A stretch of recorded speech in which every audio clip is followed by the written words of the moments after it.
I was liberated July the 31st, 1944, and I was liberated by the Soviet Army. The first 30-some years, I didn't think about this because I didn't want to think about this, because it's very, very painful. But due to certain circumstances, I feel that I have to tell my story again and again. And when I start to talk to students, how was life in camps or in the ghettos, I know that they don't understand, because sometimes I don't realize that I was able to go through.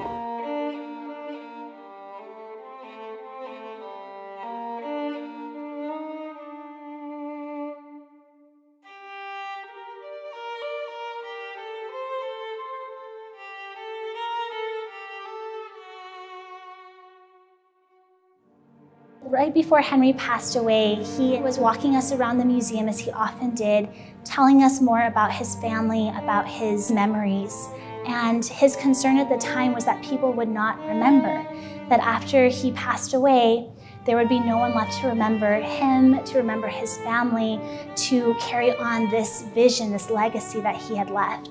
We sat with him and we promised that we would never forget, that we would never let anyone else forget Henry, his family, and this incredible museum that he had created, and his vision to always share this history with others.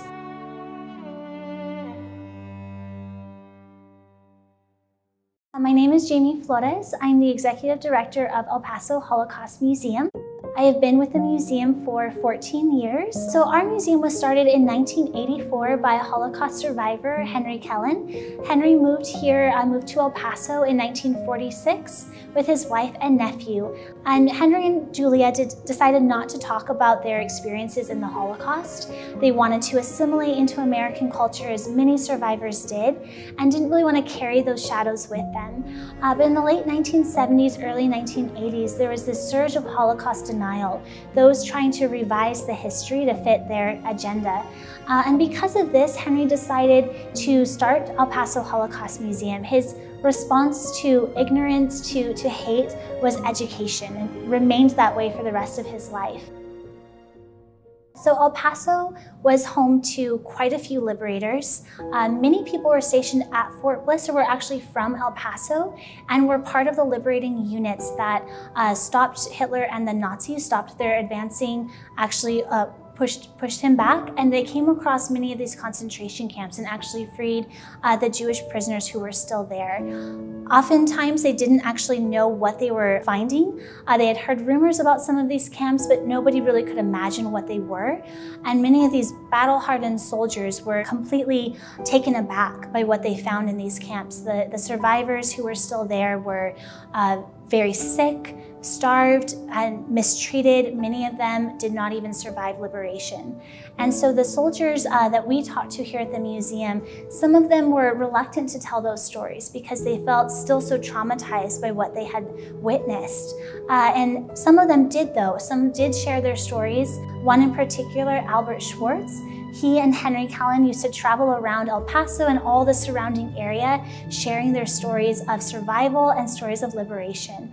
Albert Schwartz was himself also Jewish, and was able to find many of his cousins who had survived in Europe, survived Auschwitz, and helped bring them back to El Paso.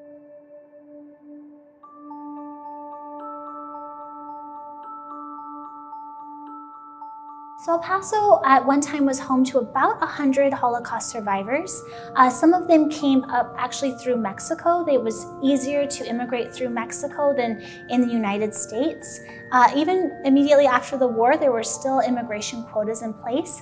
So many of our survivors actually came up through Mexico first, looking to start afresh, start a new life in a new place. El Paso had a very thriving, vibrant Jewish community here, and many of our Jewish community members had connections to survivors, had family members who had been in Europe, and they were really instrumental in bringing survivors here, helping them to get back on their feet, teach them English, get them jobs. Many of them worked in like the Popular store that was downtown, and they were able to really restart life here. Many of them were able to get married, have children, even grandchildren, and to really attempt to rebuild life after all of the trauma and all the horrors that they had suffered.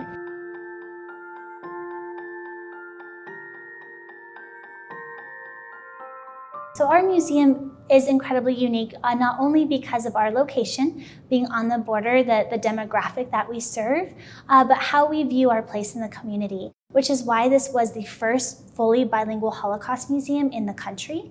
We wanted to make sure that everyone could access the history, the education, the programs that we offer, that there would not be any boundaries. That's why we also offer this museum and all of our programs free of charge. So there's never an economic constraint on somebody learning about the museum and the lessons here.